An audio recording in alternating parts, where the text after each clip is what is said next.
Yo, haha, Miltnificent. Alright, so this is the Pruveeo warranty, at least in terms of the manual. You can scan the QR code, it'll take you to the website where you can see a digital version. But the reason why I want to do it this way, because I already have my camera set up, but I'm going to show you how I did it. There's no right or wrong way to actually put the camera up. I think that, you know, many people are going to have different ways of putting their cameras up. I'm just showing you basically kind of like a start to finish type of setup in terms of the actual device. So the reason why I'm bringing you to the manual is to show you exactly what to look for. So when we get to my car, I'm going to show you that this is the actual camera base. And if you kind of look in there, you'll see that it's going to have these ports. This will be your power. You can see right there for your power slot. This is where your micro SD card goes. This is the card that's actually recording the video. You can record it in different intervals. I'll also show you that when we get to the car. This is the actual rear camera slot where you're going to actually put the rear camera. It's going to attach the hair, and it has a long cord that can go all the way to the back of your car. I'm going to show you how I did the run the lines from the front to the actual back. And then this is the microphone, if I'm not mistaken, actually this is the reset button on the actual device. Now, when you look at the camera, it's not going to look like this. This is just basically for display purposes. And the reason why I say that is because this is the main front camera. Here are the two side cameras, left and right. This LCD screen is going to be facing you. So this is not going to be facing towards the main camera, which is on the front. It'll be facing the opposite way, because when you're looking at it in the car, it'll make more sense exactly what I'm talking about. But this, keep in mind, these actually rotate two ways. Not the actual camera itself, at least we're not going to talk about the cameras on the ends, but the actual base. These two bases, they can go kind of like this way, right? But these cameras can go left and right, right? It can go this way, it can go this way. And the reason why this is pivotal is because this is mainly for your blind side. So your blind side of your car, whether you're left and right, you'll see a video momentarily of what I'm talking about. It's what makes this camera more effective than most dash cameras that I've seen. Again, you have a front camera, a main camera that can go up and down. And then you have the two side cameras where you can actually adjust on the inside of your car. And it also has built-in audio. But the rear camera, again, it basically looks like this. It has a mount. I'll show you that on my car as well. A metal mount that can attach to the base of the back of your car towards the hood. Me personally, when you're going to see my example of my setup, is the fact that I have a built-in rear camera that came with the car. It didn't make any sense to run the line, or at least the power line, towards the back or at least the bottom of my car if I already have one in place. So I ran it to the top towards the back shield, or at least the back glass of my car, but I'll show you that momentarily. So again, it's just basically the manual itself is showing you the basis of the actual setup. If you're actually going to be going through the menu, just understand this. This is going to be your arrows right here. Here's your guide. And it even tells you that, you know, it's basically going into motion up and down. So when you're navigating, this is the main menu right here, the button that says M. And when you need to go up and down to select things, you're going to use these two buttons, not this one.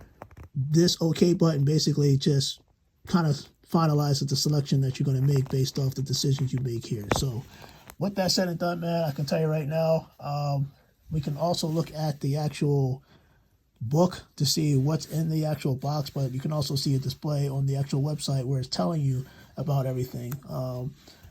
Most of the things that's on here is actually on here. The only thing it doesn't include is that the actual rear camera, which looks like this, as I was talking about earlier, but it has a long cord that attached from here all the way to the base of the actual camera, which is going to go here.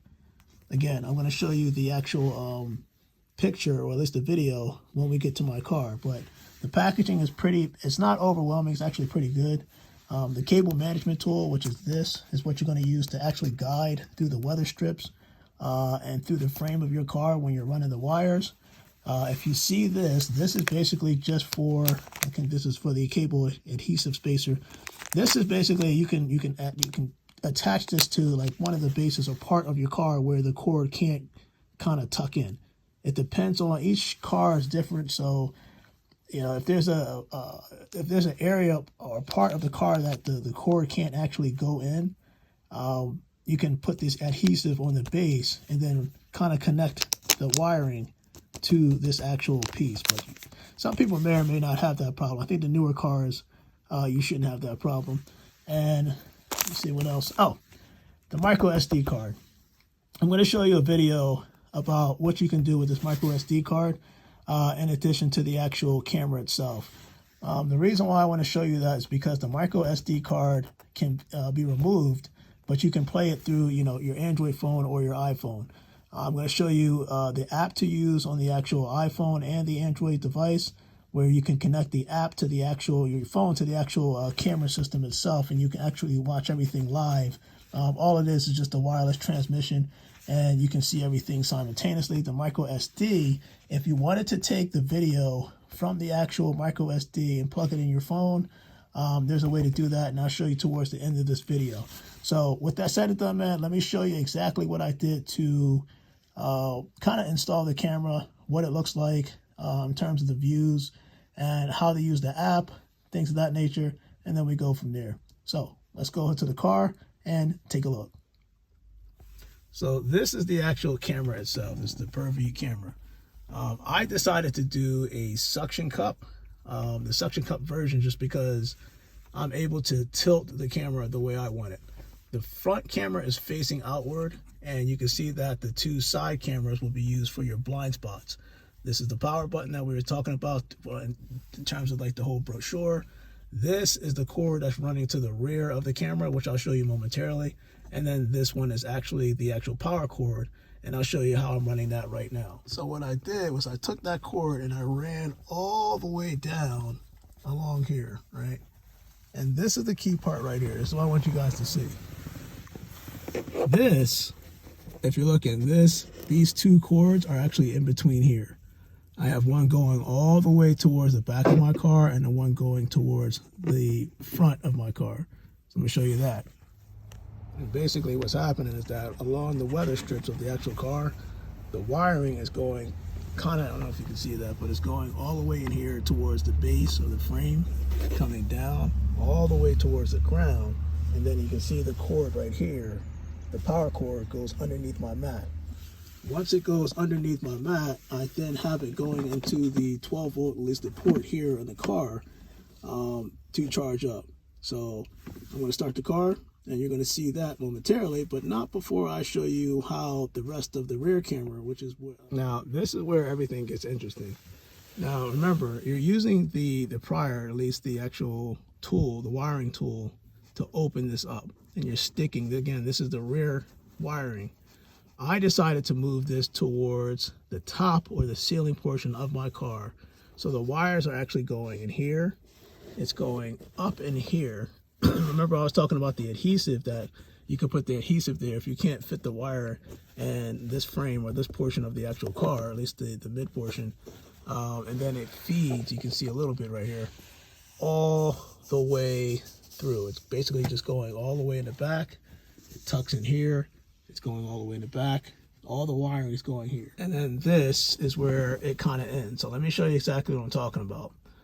If you look, you can see that the wiring, this is the ceiling of my car. The wiring is going all the way in here. Now this is key because most cars, you'll have enough room for excessive wiring.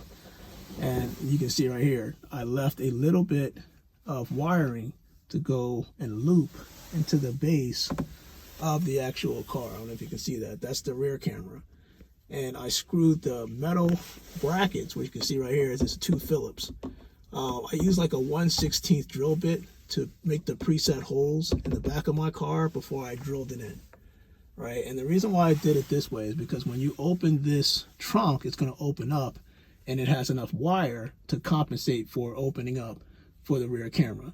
So if that makes sense. So anything that was excessive wiring is tucked in to, and it's a lot of wire, but you'll have enough to tuck into the base. Most cars, you'll have enough to tuck into here and kind of make it look neat.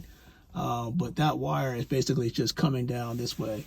Other people may have other ways of doing it. You can run it towards the bottom of the car. I didn't have to do that because, again, this car is kind of, it already has the rear camera installed, so I didn't want to run a wire where another wire exists. You know, this will be at the top, and I'll show you why this is actually a better view, because you can see over top of your car when you're driving. But that is what the rear camera kind of looks like, for anybody wondering how I did it. Again, excessive wire. If I needed more, I could pull it out. And the reason why I did it here, I can see where the baby stroller, at least the hook, would be if you were to put the baby, not this baby stroller, the baby seat, car seat, if you were to put it in the middle or the center of the car. That's how I kind of centered this camera. So this way I can see kind of like the best version. So hopefully this is helpful, and I'm kind of pointing it, but I'm going to show you exactly what I'm talking about, why it's important to have this excessive wire available to the rear camera. And this is what I was talking about. So this is a closer version of what I did. You can see right there, I put the 2 drill bits in, screwed this in to the board, the metal base portion of the actual rear camera. The excessive portion this is where it comes in handy, because I have the trunk open, and you can see that the wiring is now close to the actual car. There's a little give, so you don't have to worry about, again, you want to make sure the wire going all the way to the back of the car, it's enough to compensate for the door opening, or at least the trunk of your car opening. But this is the rear camera. All right, so let me turn up the power on my car, not the actual car itself, but the power on, to show you how it starts up. You can see right there, the LCD screen comes on. I was talking about toggling. So this is what I'm talking about. So if you're looking, you can see that it has 4 different screens, right? It's a 4-channel. You can see 4 videos. You can actually see me right here. It's a real good setup. I don't know if you can see that, but I'm going to show you right there. All right. So what's going to happen is if you press this will take you to the menu. And then you'll see general settings. You can see video settings. Just keep in mind, your general settings, if you think it can focus, hopefully it can focus. Your general settings is where actually things are going to be. And if you wanted to kind of go up and down, this is what I was talking about. You can go here, up, down. If you wanted to select something, that's where the OK button comes in. If you hit the menu button again, that's when you go to general settings. And this is what I was talking about, that when you go to your wireless, which I believe is down here towards the bottom, you can turn Wi-Fi on and off. If you turn it on, what's going to happen is it's going to display the SSID, or the name of the actual wireless device or the transmission, along with the password. So when you go into your phone and you connect to this device, it'll show you exactly what to put in to connect to this. There is an app, and I'll show you that momentarily, that you can use to connect to this and see everything simultaneously, but I'm just showing you basically how to navigate with the actual system. All right, so this is the CFG Cam app, and we'll go right into it momentarily. Usually starts off with the front camera once you're able to connect to it, but you're able to kind of toggle around the actual app when you're looking at it. There's quite a few things you can do here. You can actually switch. You see me switching from the front to the actual, I believe this is the right side. We're going to switch to the left side. And I believe if you switch again, this should be the rear. So if you're wondering how to switch between cameras, that's how you do it. All right, so if you're looking, there's a media file that you can actually view the actual previous videos from the actual app. So if you're looking at recordings from previous sessions, you do have that option to do it through the app, kind of seamless and effortless. All right, so I'm going to show you a quick way to actually look at the videos on that micro SD that we pulled out earlier. This is kind of like an adapter for your iPhone, and this one's a lightning cable, but your micro SD can actually go in here. As you can see, it's kind of, I don't know if you can see it, but it's actually inserted in there from the actual dash camera, and it's plugged up in here. Most people would use the library app, or at least a file app on the actual iPhone. I can't do that just because it can't read MPEG-2 video files. So that's why I said if you get VLC, which is a media file player, and it plays different extensions, it shouldn't be a problem. So it's going to start out, it's going to look like this. You're going to see it has video, music, playlist. We're going to click on network. And then you're going to go to what's called local files. Now, you're going to go back to where it says browse. kind of go all the way back here because this is what you're looking for right here. It's the dash cam. And the dash cam, now you're in the dash cam and you kind of see where the files are. You can see the events, parking, which is kind of like a separate extension from the actual camera app. I think it requires a subscription if I'm not mistaken. Any photos you take within the app, the version, if you have a like an updated version, put that here, clear it up. If you have an updated version, you can actually see that and store it here and kind of update the actual camera. But this is where the videos are stored. So you can see right here, front, left, rear, and right of the actual cameras. Let's see if I can get that straightened out. If you were to view a video, let's just say I want to look at the right side, I can now look at the videos on the actual app without having to worry about if it's compatible or not. So I'll give you an example of what I'm talking about. So let me go here. I'm going to open up this. I'll select this. I'll hit open, and then it automatically open up. And you can see that it's playing this video. It would not be able to do this, unfortunately, again, if you use the Apple File app, which, you know, I use this, but it's, if you can see right here, this is the File app. But what happens is if you try to open it, you're going to see this. So your boy Miltnificent, man, I hope this tutorial was good for you guys. You guys kind of see start to finish things that you can actually look at the Pruveeo camera, at least the dash camera, from a 360 angle. Again, it covers the front, it covers the rear, as well as your blind spots. Your boy Miltnificent, man, I am out, and you guys stay blessed.